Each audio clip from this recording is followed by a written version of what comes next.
Hello, this class is for the Power System Simulation Laboratory. I'll be talking about the different experiments and specifically the experiments that are required for your labs. Okay, so I'll just go briefly through the different experiments for your understanding. But you have to for the experiments you have to use MATLAB or the software I have given. Uh, Okay, so that software you have to use to check your answers. Okay, so we'll go. I'll just go to the manual.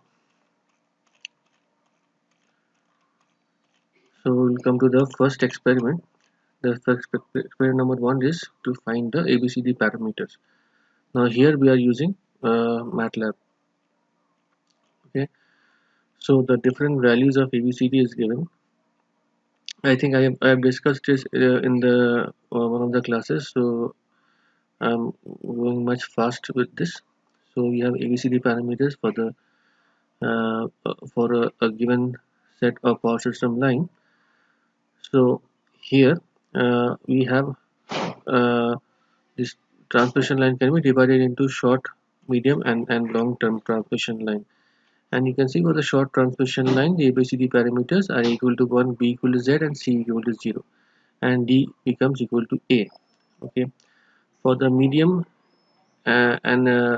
transmission line, you have this either a T network or a pi network. What does this T network do? T network, it divides the series impedance into equal halves, and it is split on both sides, and we have the shunt admittance here. Okay, now in the pi network, the series remains same, but the shunt is divided into two, and that is provided to at the end of the buses. So here is the bus P, and this is the bus Q, this is the bus P and the bus Q. So we say this is the sending end, this is the receiving end. Okay, now the formula of ABCD for the two cases are shown here. You can see here that both the cases A and D remain same. What changes is the uh, B uh, coefficients. Okay, sorry, the B and C. So in our experiment, what we need, the values that is the problem that is the given here. It is we have given uh, the receiving end voltage, we have given the receiving end current, the power factor, and the line impedance and line admittance. The shunt admittance is given. Now, how do we find this? By the formula we have used. Okay. Now, from this, we need to find certain things. One is that we need to find what is the current in terms of magnitude as well as angle.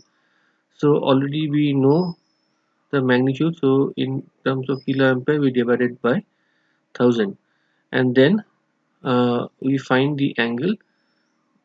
So we use this phi r. Phi r is given to us as uh, the cos phi r. The power factor is 0.8. So you go to the cos inverse of 0.8. So that we use here to find out the current.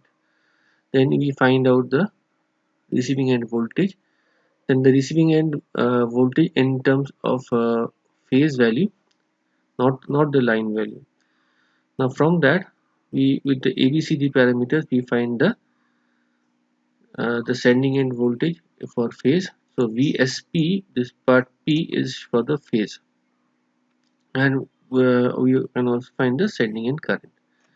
Okay, so then we will find the sending end power and the receiving end power, and the sending end power factor is also been taken into consideration.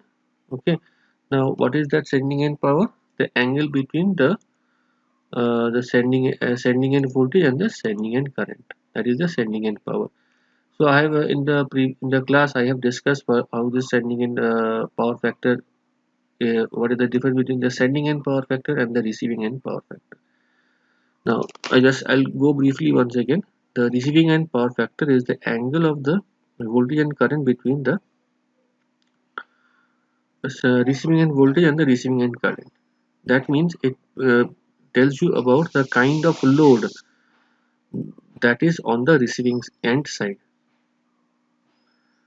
and sending end power factor tells you what is the kind of load from the sending end side. Now what is the difference? The difference is that along with the load at the receiving end side, the power factor of the transmission line is also taken into consideration when you are talking about the sending end side. So then we find out the power at different ends. This is the power for the sending end, for the receiving end.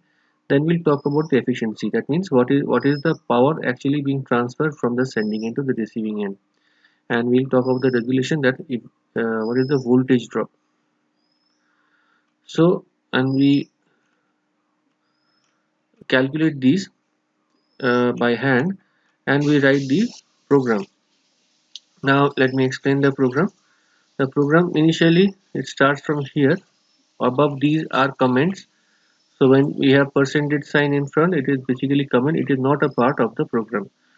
So this when you have this commented side, this will not work. The MATLAB will ignore this. Okay, but we after this we give the values of the constant we know, that is the sending end voltage VR. We have used the variable VR, and PF is power factor, RE is the receiving end. So PFRE is used for to store 0.8. These VAR and PFRE are not strict. You can use whatever you want, only the variable should be named such so that you can understand. Okay, you can write V underscore R, you can write small vr, you can only write V, you can only write V2, whatever is the case, you can give any variable name. That is, MATLAB has no, it will not differentiate between Z is an impedance and Y is an admittance. It will only consider Z to be a variable and Y to be a variable. Okay, now we have used the receiving end voltage, receiving end power factor. We have included these data. We also include the Z and the Y, and phi r. This is PHI r. This is the phi r. That is the cos inverse of the power factor, or a cos. A cos is the cos inverse function in MATLAB for power factor 0.8. So this is phi r. Okay. Then we find the IR, that is the current in the receiving end. So just like that, what we have written here, the same thing is being written here. It is the current, the 110, that is the current being given, divide by 1000, that is to make it into kiloamperes, into the cos of phi r minus sine of phi r. Why minus? Because the current is lagging. So when you at this part you only get the magnitude of the angle but not the direction, but we know if the current is lagging, so it will be minus, hence we use minus here. Okay, now the from the voltage we'll convert it to the line current, sorry, phase voltage divided by root 3. Okay, then we find the receiving end power. We then find the now the after this we need to find the ABCD parameters. Now ABCD parameter for both the case, we need to we have seen that A and D remains the same. Okay, but what changes is for the B and C values. Now here we have used a function called input. There is a MATLAB function, that is the input function asks input from the user. Okay, so you said, and it will show, it will print, before asking it will print what is inside the bracket. So it will print on your command window that enter 1 for pi and 2 for t network. You can enter whatever, however you wish your user to answer, so that it is only only so that the user gives you a certain indication that they want to see the pi network or the t network. This backslash n is nothing but it will the backslash n will be ignored by while printing, but it is used to say that it will, these are the next line command as in your C language. Okay, so whatever the value user is enters, that will be stored in p. Now if p equal to 1, which you have said, p equal to that, it compares 1 to p. If p equal to 1, you can print that symmetrical pi network. This is not, may not be required, but you can print that. Say if you print the user print 1, so you will say that we are now calculating for symmetrical pi network. So then we calculate b and c, because already a and d has been calculated, so we calculate b and c. But if p is equal to 2, we can find b and c in the other fashion. Okay, now after that we calculate a and b. We calculate the sending end voltage in terms of phase, and you multiply by square root of 3 to get a line current, line voltage, sending end line voltage. You get the sending end current by this equation, C into V phase, D equal to D into IR. Then we find the absolute value of the sending end current by ABS is the function of the absolute value. Okay, so we find the magnitude of the sending end current in terms of ampere. So whatever value you'll get, you multiply with 1000. Remember we have initially divided the current with 1000, so the sending end current will come in as a kilo ampere. If you multiply with again 1000, you can find the value in terms of amperes.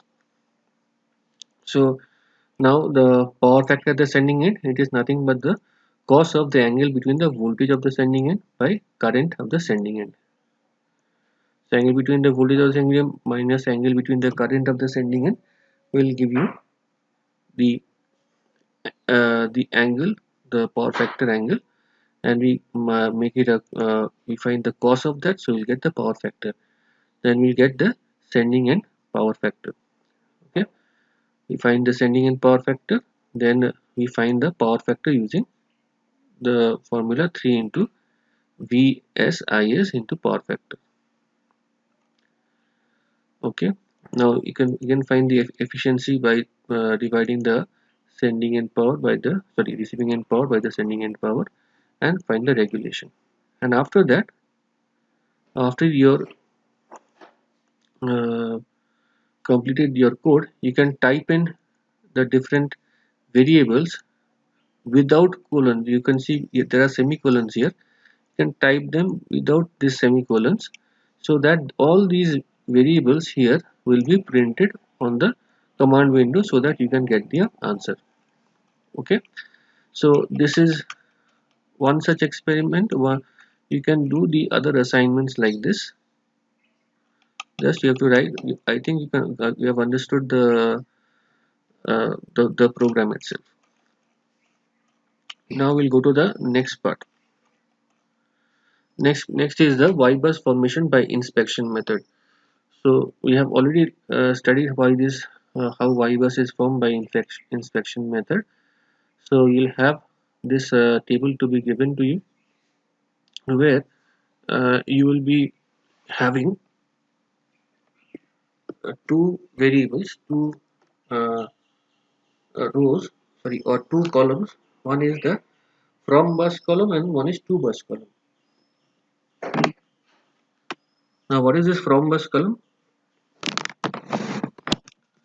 From bus column is that is the bus numbers from which the value is taken and to which the value is taken. So you can see from the bus 1 to 2 there is a admittance of 1 by j point 2, and we also have a half line charging. And from 2 to 4 we have one admittance and again a half line charging. 3 to 4 we have an admittance and again a half line charging. Okay.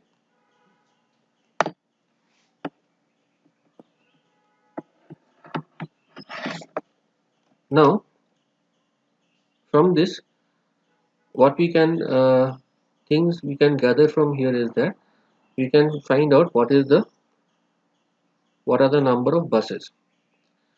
So we can see the number of buses we can get is the maximum value of the maximum value of numbers in the column 1 as well as column 2. So whatever is the maximum number, that is the number of buses, right? And again, the number of rows will tell you the number of lines. So there is 5 lines here. So this is a 4 bus system with 5 lines. So what we have learned in that in the formation of Y bus using the inspection method is that the in the Y bus the diagonal elements is the sum of the admittances connecting to the sum of all the admittances connected to a particular to that said bus, and the off diagonal elements are the admittance but with a negative sign with that bus sharing with any other bus. That means what we have is y12 will be a minus of y12, and y12 will be same as y2 y21, but y11 will be all the admittance that is connected to bus number 1. Okay, so this is how we calculate the y bus. Now we'll go to the program. So in the program, this is the uh, table being given to you. Now with this table, we are using this variable LP and LQ, which is storing in the line data of first column, line data of the second column, that is this and this. Okay, Y is storing the line data of the third column of the line data, and HCLA using the fourth column of line data. Then we can use a variable nline which defines the number of lines there. So we find using this length command, length of line data, uh, the first column. So it tells you how many uh, rows are there, and that becomes the number of lines. So there are 5 rows, so the n line becomes 5. Now what is n bus? N bus is number of bus. So what it shows that it maximum of LP, that is the number stored in this column, and maximum of LQ and the maximum of them. So it is showing nothing but the maximum of all these numbers here. So it becomes 4. So n bus becomes 4. Now we start to find out the Y bus. Okay. Now in the Y bus, we start initializing the Y bus with zeros. Okay. So we find n bus. So the Y bus should be a square matrix using by the length. Sorry, the length and the breadth, or the row and the column should be the n bus and n bus. Basically, it is 4 cross 4 matrix. Okay. Now we have used uh, a for loop. So where we use a variable k, and k goes from 1 to n line, that is the number of lines. So you can see the first 2 lines are nothing but the the y bus lpk lqk equal to y bus lpk lqk minus yk. I'll just explain this. Just pay close attention to this.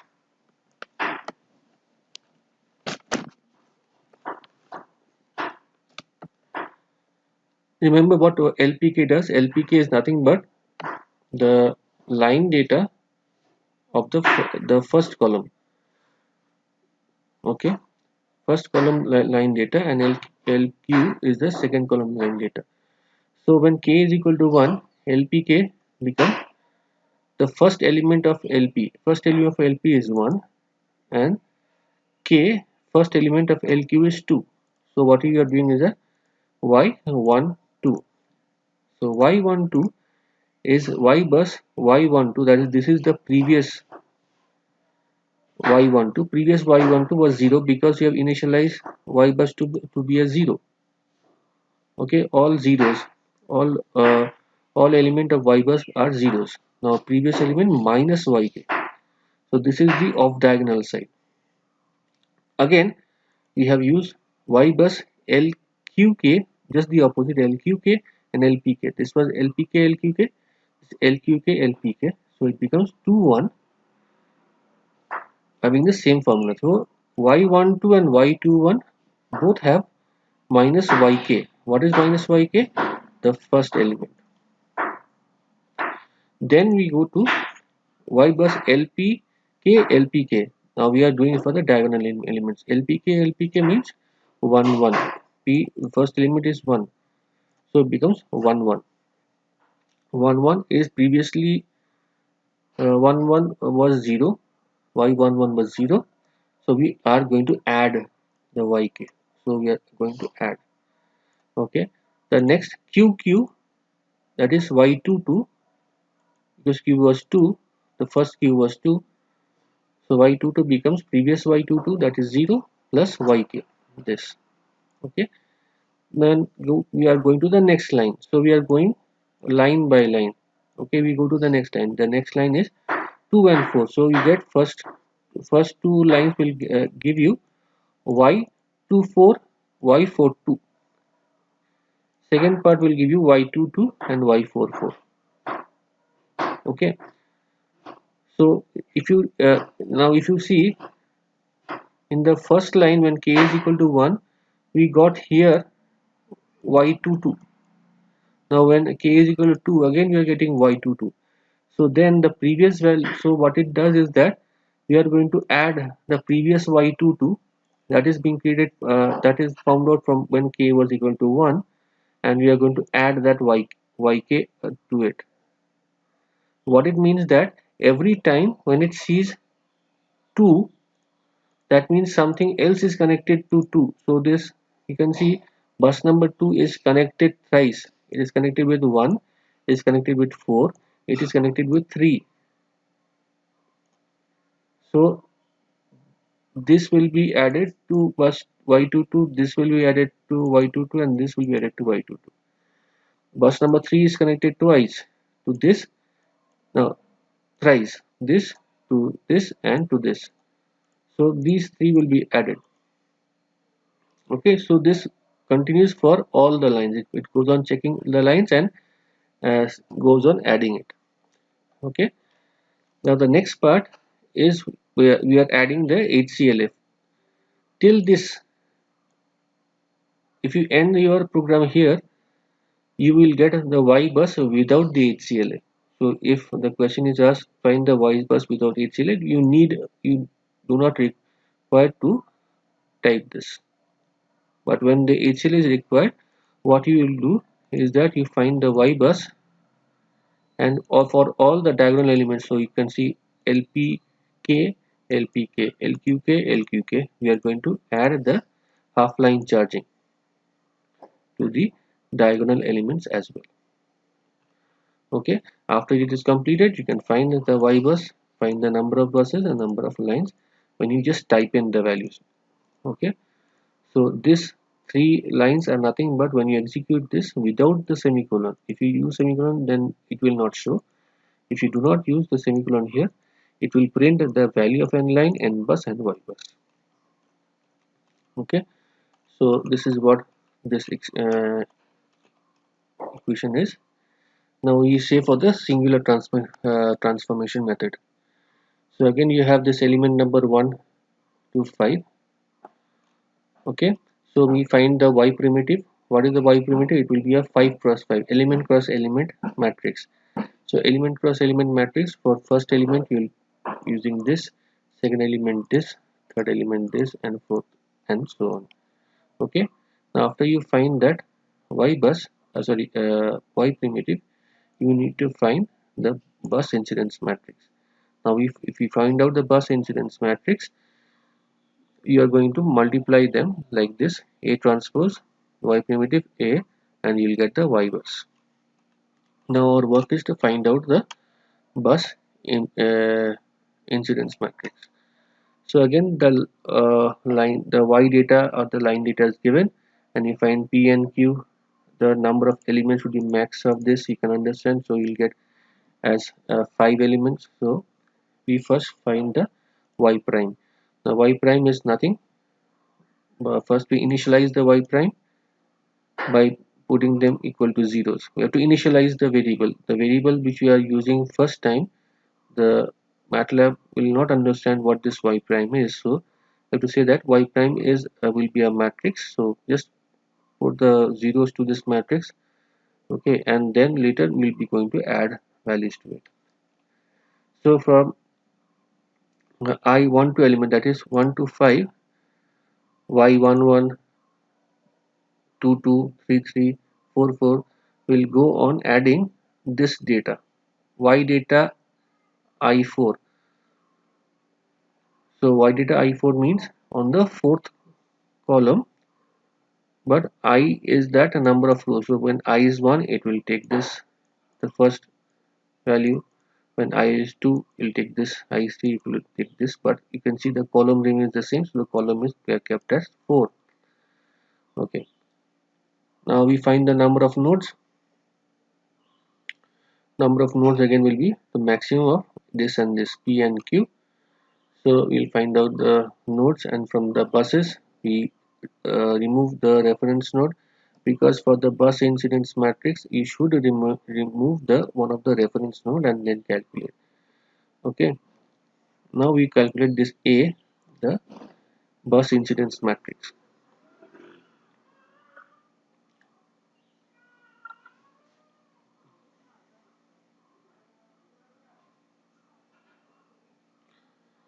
So first, this is the initializing the bus incidence matrix A cap, and this is the initializing the matrix A. Okay, so both are initialized to element and nodes. So number of elements are in the rows side and nodes on the other side, and this is elements and buses. So this is the A cap and this is the A. Okay, now we go from, for I equal to 1 to elements. So there are how many elements are there? 5. So it will, I will be there taking the value of 1, 2, 3, 4, and 5. Now for every iteration, let's say for I equal to 1, what will happen? If Y data I2, that means I is now 1. So if Y data 1, 2, 1, 2 is 1 and 2. This one, 3, is not 0.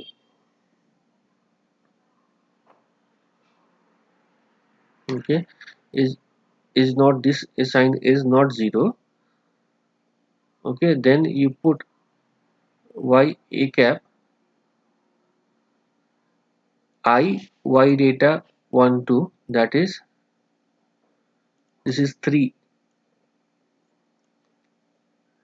Okay, this 1, 3 equal to 1.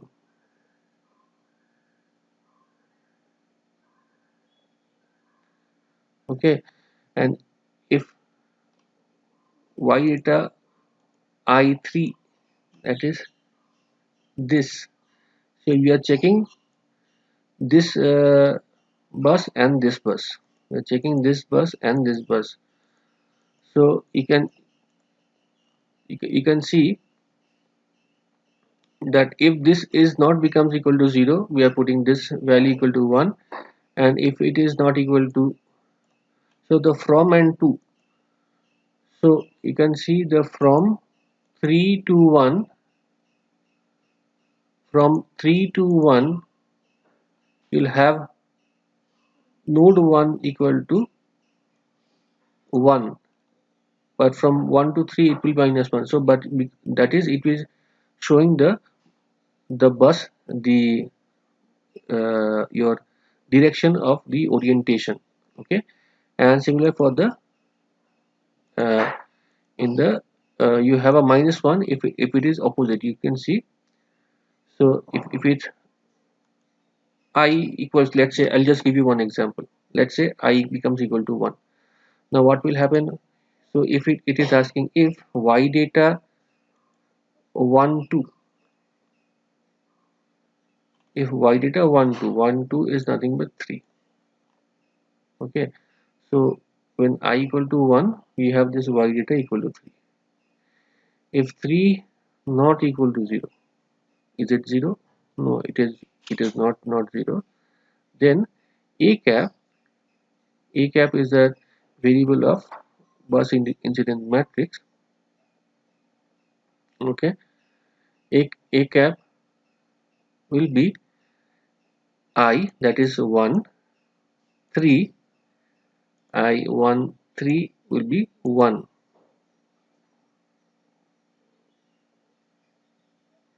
Okay, that means I 1 3 will be 1. That means the current is coming in from 3 to 1.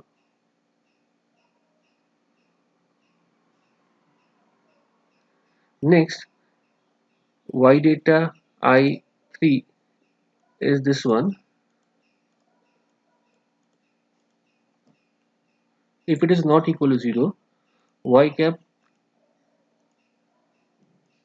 1 1 will be minus 1. Okay, so we can have this orientation 1 and minus 1, the rest will be zeros.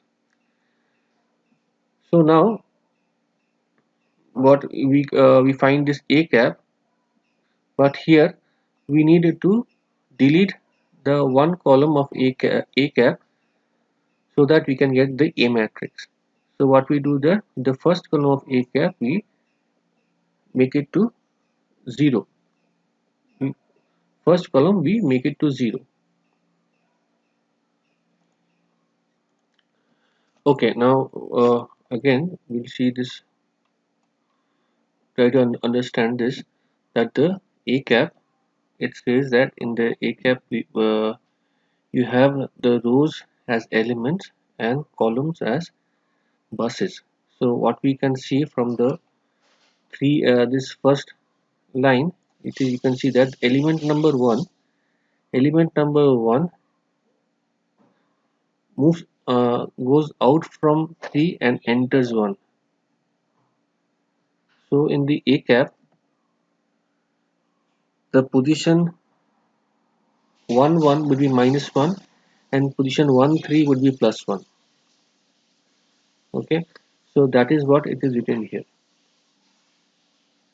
Okay, so after this is done, you find the a prime, and we get the A matrix by removing the first column. How to remove? You can see the we are we are selecting the first column of A cap, and we are uh, we are assigning first column to a null. We call it a null column. Okay, so the A cap now becomes, we now is stripped off of one column on the left hand side. Now that becomes equal to A. Now we find the y bus as A dash A prime. A dash is the A transpose into y prime into A, and hence you get the A bus y matrix and A bus. Sorry, y bus and A matrix. Okay.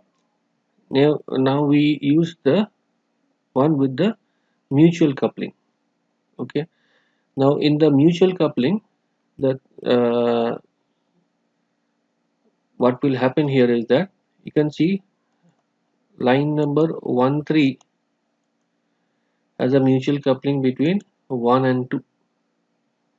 That is the third line, element 3, sorry, the element 3 which is between 1 and 3, okay, is mutually coupled. This is wrongly printed. This will be 1 and 3. This is the between uh, this is between 1 and 3. So the element 3 is coupled twice, this and this. Okay. So what we need to do, we cannot directly get the y primitive. We have to find the z primitive now. The z primitive is that you have to find the the impedance on the diagonal side, and the off diagonal for the you have to add for the mutual admittances. So you can see the element z 3 4 z34 and z43, that is the mutual between 3 and 4 are on this side, and this is the mutual coupling for z uh, 15 and z, sorry, z 1 4 4 5 and 5 4. So once it is done, we get inverse, and we find the y primitive. Okay, and then we find out the A matrix, and we multiplied it to get the y bus. So from this, how many buses? There are 5 elements and there are 4 buses. Okay, in the 4 buses we strip one, so you'll get 3 columns for the 3 buses, removing the reference bus. Okay, now the program is similar to the previous program, but first we need to find the z prime. Okay, so z prime, we first initialize the z prime or the z primitive. So what we do is that for we have this counter I goes from 1 to 5, the number of elements 1 2 3 4 5. So it will take first column, then sorry, first row, then second row, then third row, then fourth row, then fifth row. So from the first row we put r primitive as y data of 4. So y data of 4 is 1 2 3 4. So this column it will take. So y data of 4 is goes to r prime. Okay, and x prime is the y data of 5. So this will be x prime. Now z prime is nothing but complex of r prime and x prime. So we get the complex number. Here we are getting only the values, but in the z what we say 0 plus j point 2. So when you use this function complex, it will give you 0 plus j point 4. That is, it becomes in z prime. Now from uh, if y data I6 is not equal to 0, so you can see I6 1 2 3 4 5 6 here. In this case it is not equal to 0, and this is the case is not equal to 0. So when these cases come, you have to add this in the admittance part. So the you have this z mutual, which becomes y data I7 y data I8, this 1 2 3 4 5 6 7 8. So this and this complex we need to find out, and that we put to the z mutual. Okay, now z prime ij. So from this we'll get what is that. This will be 4, and this will be 5. So whatever the value is there, okay, you put the mutual value to the z prime ij, and and both ij and ji. Okay, and after that we get the inverse y prime, and then in the previous case how we found out the a cap, we find the a cap and we get the y bus multiplying a transpose y prime and a.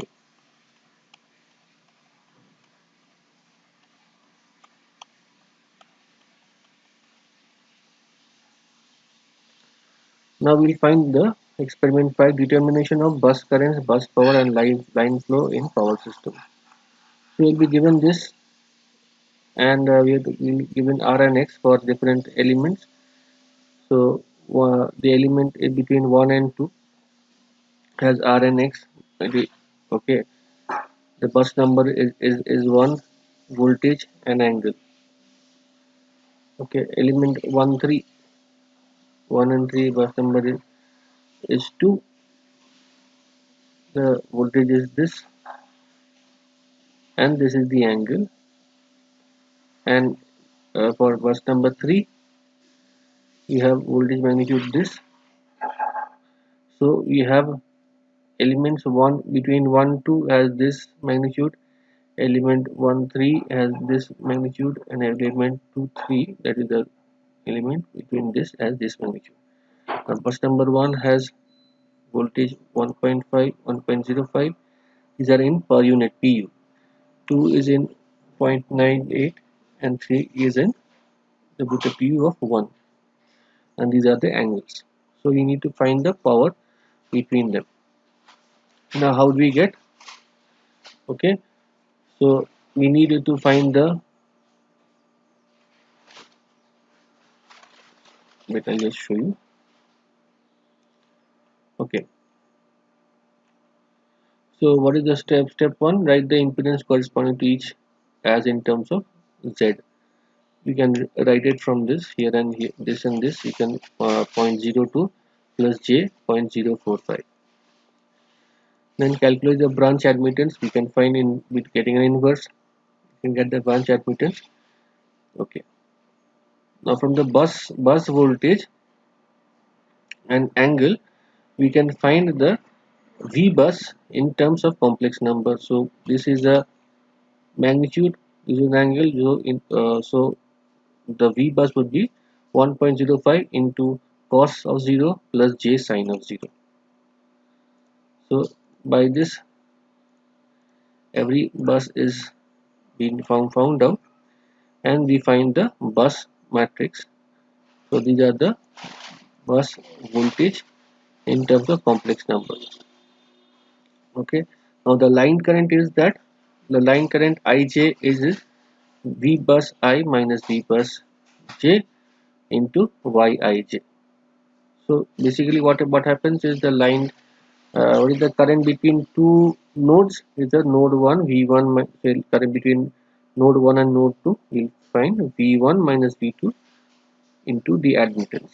So that is what we are doing. So for every node 1 2 you get getting the multiplying that with the admittance and getting the line.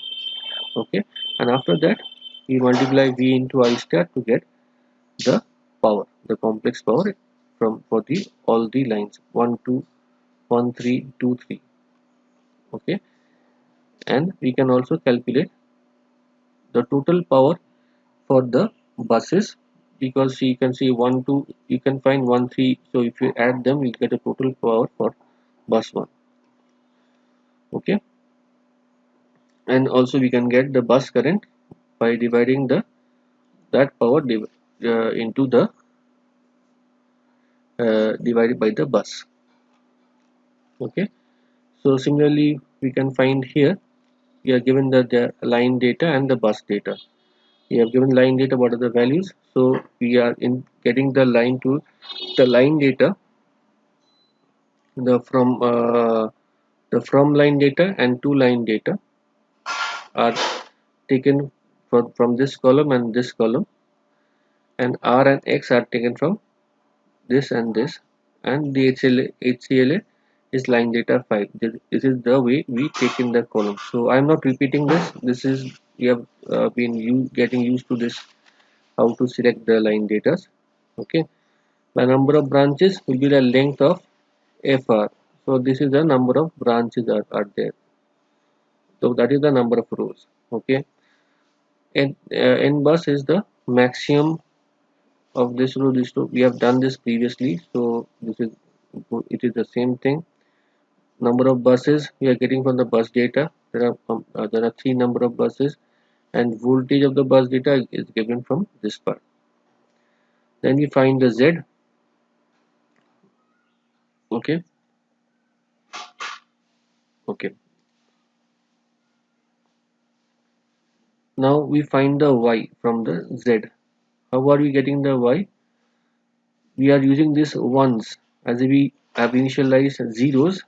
We can use ones, and we can tell that create a matrix of ones using NBR as the number of uh, rows and 1 as the number of column. So it's the one column NBR number of rows. Okay, one column, and so it will be 3 cross 1 matrix, and we divide by Z. What we are dividing as a dot division. As I told you in the previous classes, the dot means element wise we are going to divide. So we are getting Y. From a Z we'll get the Y. See again, it is when R, this we write R equal to line data column 3, that it is taking, it is a column matrix. X equal to line data column 4, it's a column matrix. When we add them, we'll get a Z, which is also a column matrix. Now from that column matrix we are going to get a Y. What we need to do in order to get the Y as a column matrix, we have to get the inverse of every element of the column matrix. Okay, so in order to get inverse of everything, so we create a matrix of ones, a column matrix, and we divide it by Z element by element. Okay, then we check the values of the V bus by the previous equations. That is the voltage magnitude, the voltage. Now from n, M becomes equal to 1 to n bus, so it goes from 1 to 3. So V1, V voltage 1, voltage 1 is taken from uh, this array. That this array contains these voltages. Voltage 1 into cos of the angle, okay, and voltage sine of the angle. So this you are getting the voltage in terms of magnitude and an angle. Then we find the current. So I from and I2. I from becomes the bus from minus bus 2 into YK plus the HCL, the bus voltage into HCL. It is the from bus current, and 2 bus current is from 2 bus to from bus into YK into bus 2K into HCL.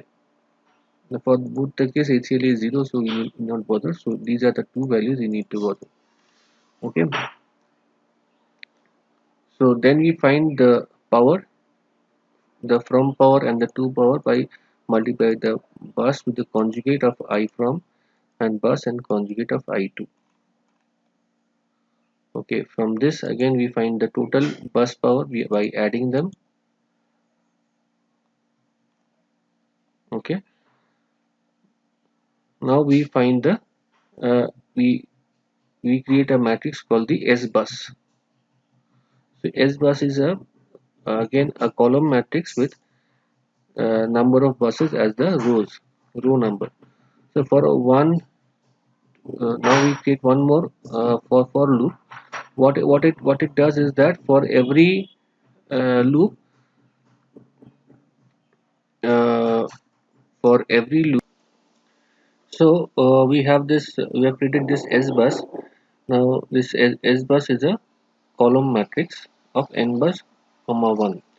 Now from n equal to 1 to n bus, that is n1 to 3, we first make Sn to be 0, that is S bus 1 to be 0, and after that, for k equal to 1 to number of branches NBR is created here. The length of FR is 3. Okay, so between 1 to 3, if FRK is equal to N, that is, if this column, the line data on this is equal to 1, then we are going to add the buses. That means what we are doing here is that if, let's say, from here, you have 1 to 2 and 1 to 3, so the 1 to 2 and 1 to 3 power are to be added. So like 2 to 1 and 2 to 3 power has to be added, and 3 to 1 and 3 to 3 power to be added. That is what we are doing here. Okay, now after that we create the S bus. Okay, so this is the end of this experiment. We'll go to the next one. Power angle diagram. Okay, in the power angle diagram, so we go through the derivation. This is I'm not going into details. So derivation is nothing but we have to find the plot of the power depending on whether it is a salient pole or a non-salient pole. We have this electrical power and the reluctance power.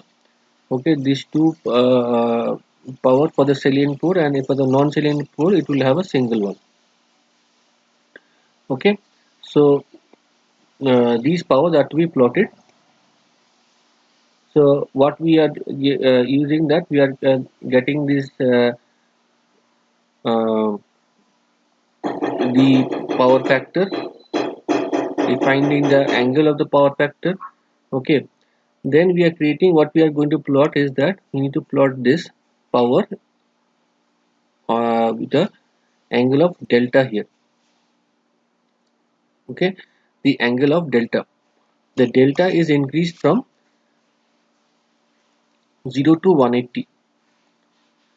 So remember, we have seen what this thing does. This thing that is creates an array of values of delta from 0 to 180. Okay, now depending on the whether it is a the salient pole or the non salient pole, we are going to plot the power with delta. Now for the salient pole it will be some different, and the non salient pole the power will be different. So we have to first calculate the P net or the net power from this P, and then you have to divide it by the your base power, so in get in terms of per unit. Okay, so the net power you have to plot along with delta. I hopefully this is a simpler one, meaning need not have any explanation. And for the non salient, for the salient pole, you have the two different powers. You have to calculate this power and this power together. Okay, that we have calculated here. Say P1 and P2, and then we add this P1 and P2, and then we plot the uh, P in terms of, so what it is plotting both delta and P1 and delta and P2 and delta and P. Now what is this R and dash? This is the MATLAB code to tell this delta and P1 should be red and with a dashed line. Eh, this the delta and P2 should be magenta, M for magenta with a dashed line, and this P will be blue for P in the dashed line. These are not that important, just these are colors. The colors you can sorry, these are for the colors you can add later. And then legend and titles, these are I have defined it in the plotting classes. okay, and this x label, y label. So this is the very simpler one. So you'll get plots like this. Okay, so you'll have about, I have seen people drawing this as a triangle. It is a cosine function. This is a sorry, it's called cosine. It's a sine function. It's a sine curve. Okay, now formation of a swing curve. For the swing curve, I'm not going in the details. You know this, or go to uh, the theory. So we have this swing equation. So this is the swing equation, and this is the mechanical power, this is electrical power, and this is the accelerating power. So what it does is it says that the delta, that is the angle between the E and the V, that is the back EMF and the terminal voltage, that is given by delta. And if there is no change between the mechanical and electric power, that is they are working smoothly, then there will be no change in the delta. But when there is a change, that means when the fault occurs, there will be a change in electrical and mechanical, and we have, then we will create an accelerating power, and then the delta will come into picture. Okay, so what we how we plot this, we start with an initial value of delta, and the new value of delta is taken using this formula. Okay, now this is how you're going to plot it. Now the thing is that I'm sure how you can understand how this thing is obtained. Only this is in terms. So if you change this d to delta, so you have delta t square. Okay, so you'll have this equation. Now that there is a problem is that in MATLAB, when you have exponent, you have suddenly we change a value, the uh, slope will be infinity. You cannot have that. So what we do is that if when you have a change in value very sharply, because when the fault occurs, the the accelerating power previously was something, then it goes to something. Okay, on within the same time period, at the just immediately. So what we do is that we take the average of the previous and the final acceleration power, and you make it, and we find the delta for that period. Okay, it is so we it's nothing but we create the PA1, that is the previous and the final. Why when this thing occurs when fault occurs. For example, you have this PA, it is working fine. Suddenly there is a drop in uh, in PA values. Okay, so for this case, the PM, for this position, the PM and the P is balanced.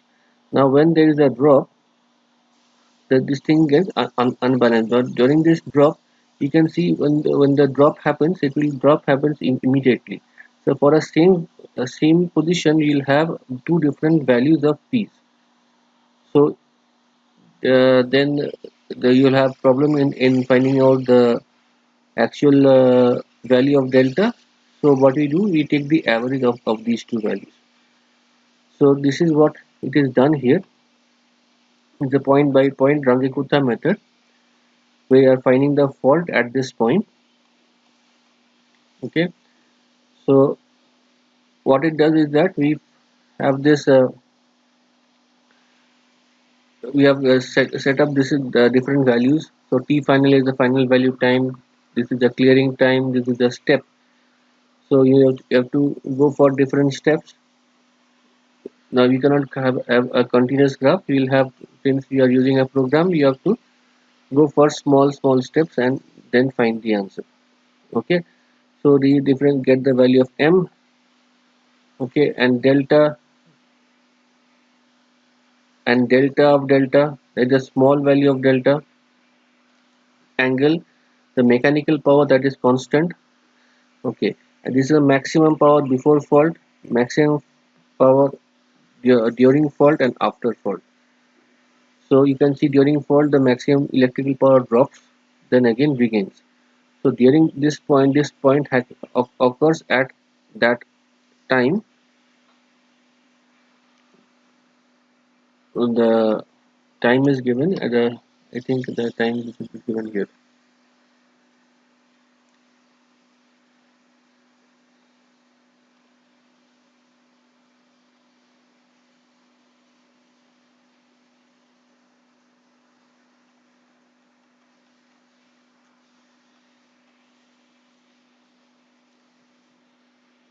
Hmm. The TC, critical clearing time. This time is given at this time. So what happens is that we have this while loop. So we go on starting with t from t0 to t final. We are going to plot. Now till t to t final, we will check if t is equal to fault time. Fault time is given is 0. Now when the fault time occurs, Pa minus, it is nothing but the mechanical power minus the maximum power before fault into sine delta. This is the maximum power into sine delta is the power, electrical power, and Pa plus is the maximum power during fault into sine delta. So this is a Pa minus and Pa plus. So the average Pa average would be Pa minus plus Pa plus divided by 2. So this Pa would be P average. Okay, and during the clearing time,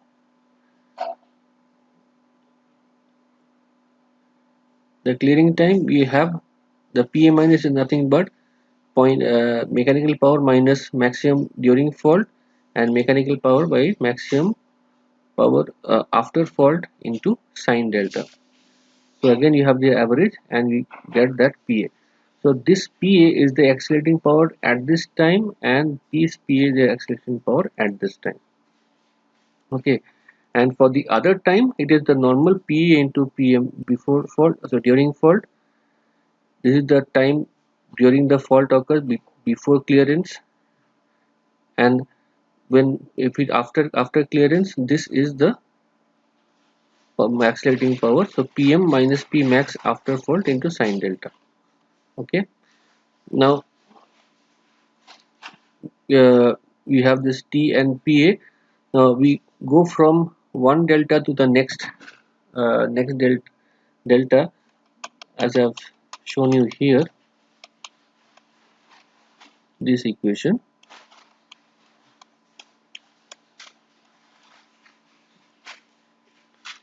So d delta was previous d delta plus the step. So what we are doing is that we are going from one delta to the next to the next to the next. Okay, so we are going from one delta to the other by the increasing the delta, and then we are increasing the time step. Okay, and after that we these are simple displays that are not at the part of the program, like very important one. Just it will give you these values on the uh, command window. Okay, and you go from next angle, you can make an I one I equal to I plus 1, and again you will start the loop here. Till what point it will go on? Till t becomes equal less than t final. Okay, so you are here, you are increasing t by this t step. So we have the t is will go on increasing until t final is reached. This will calculate. Okay, so we get a different for different times, we get different delta values. Okay, so from one delta value we'll get the new delta value from this. So this delta can be plotted, and you can see during the fault there will be rise in the delta, and then slowly the delta will drop.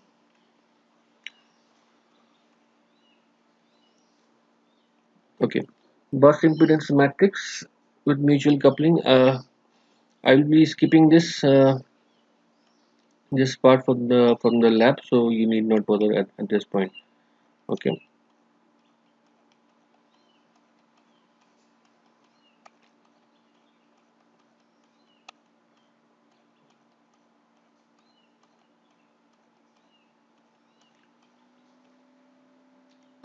Now optimal scheduling of generators. So this is for the my power cases. For the my power, I am not using my power in the exam, so we'll be using soft caps. So I have soft caps here. Okay. So install your soft caps. I've given the setup file. So for the economic dispatch,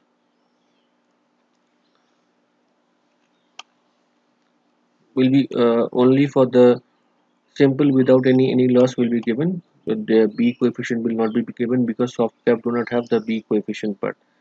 So you will only have the economic losses. So for the people who do not know, so in the soft cap you go to the economic dispatch. You have with losses and without losses. You go to without losses. With losses, we are not going to do. Without losses, we are going to do. You go to new file, new, or you click here, create a new file. You say the number of generators. So for this example, there are three generators. Okay, you say three, and you say what is the load required. It is 200. You say okay. So it will give you this A and B coefficient. Now what is this? It is nothing but, now you say this is the cost function being given, but here in soft cap it requires the incremental cost coefficients. That means you have to differentiate this 3, and yet then whatever you have, this would be A and this would be B. So if you differentiate, you will get zero point 0.1 P1 plus 21.5. So zero point 0.1, you'll type in 0.1, then 21.5. Then you go for maximum and minimum. Now the maximum and minimum for all of them are 38 and 120. You're going to type maximum is 120 and minimum becomes 38. Okay. Then for the second one, it will be zero point 0.2 and 27. So zero point 0.2 and 27. The max and min remains the same. Sorry. There's a shortcut for this. Since the max and min is for same for all, you can select all these and type 120 and press enter. You get, again you select all and press 38. Okay. And for the last one, it will be 0.14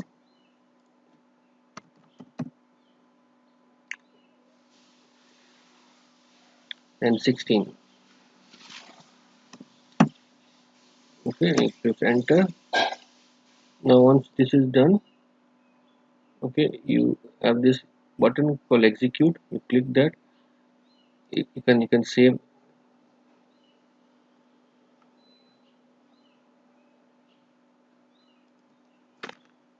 I'll type in as a test file and save it. Okay, okay, it will calculate and give you the answer. So you'll get the lambda values.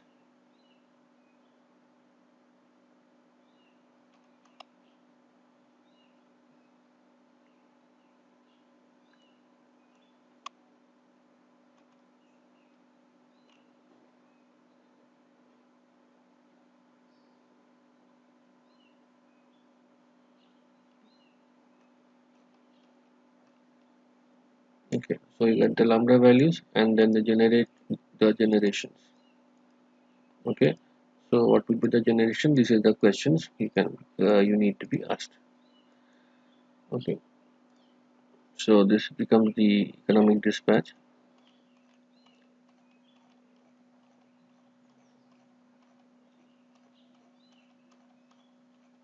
Then we'll go for the load flow analysis. Load flow analysis for both Gauss-Seidel and NR method. So in the Gauss-Seidel, what we go for load flow, set new number, new go for the new, and then let's say this one. So bus code 1, 2, you have different admittances. Again, bus 1 to 1. So there are four buses. You see the second bus is the PV bus, other two are PQ bus. Okay, so you said number of buses are 4. Okay, number of lines, how many lines? We have 5 lines, but lines are 5. There are no shunt elements. Slack bus number is 1. Number of transformers 0. PV bus we have 1, and MVA rating that we'll be using as 100 by default. Okay, so once you click OK, you have to put line data. Now what is the line data? Bus 1 to bus 2, you put the admittance value, but it is impedance, so you have to convert it to the admittance value and put the values here, real and imaginary individually. Okay, so and the half line charging admittance if it is there. Then you go to the bus data, slack bus number is 1. The voltage you write 1 and angle 0, 1 and 0. For the PV,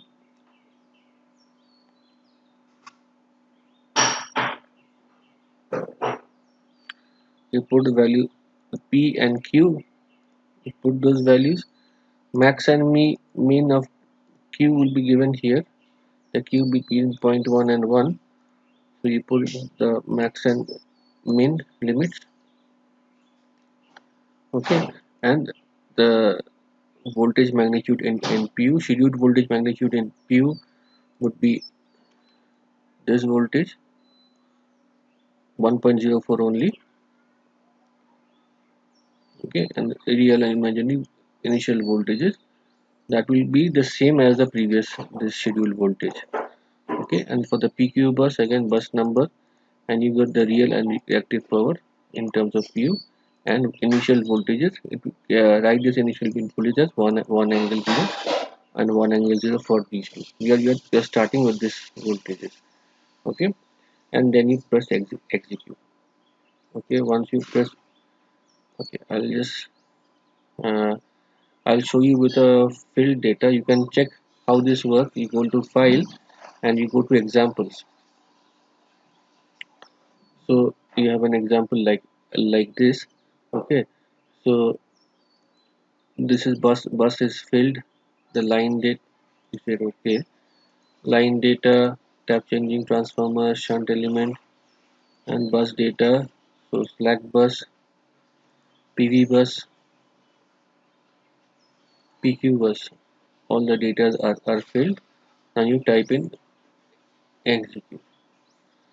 So you can say Gauss Seidel and Newton Raphson. Okay. So for the Gauss Seidel, we'll go for one iteration and you type in execute. It will give you the voltages at the different buses. Okay, for every bus, you'll have the new bus voltages. What you are getting. This is what we'll be asking for the bus voltage or for the PQ buses. Okay. So this is for the Newton Raphson. Uh, Newton Raphson is for the same. It is the same thing. Go to file and go on. I'll just give you an example. Okay, line data, tap changing bus data, then you type in execute and Newton Raphson. You click Newton Raphson for one iteration, you type in execute. I'll give you the Newton Raphson. Okay, so it'll give you the bus admittance matrix, the Y bus, the off diagonal elements, the diagonal elements, and the off diagonal elements. Okay, then you have this Jacobian matrix. The Jacobian matrix will be given provided to you. Okay, so this Jacobian matrix is required for the next experiment. You can see for the next experiment this Jacobian matrix is required. Formation of Jacobian matrix. You put in the data and execute and you'll get the Jacobian matrix. That is all required for this experiment. Okay, fast decoupled load flow and the others cannot be done here. So we'll have only Jacobian and Gauss-Seidel and an economic dispatch for our example. Okay, so I think this is the end of this short lecture. If you still have doubts, you can message me and you can call me, or we can also have a class, online class, so we can discuss. But you need to go to the videos. Uh, thank you for watching.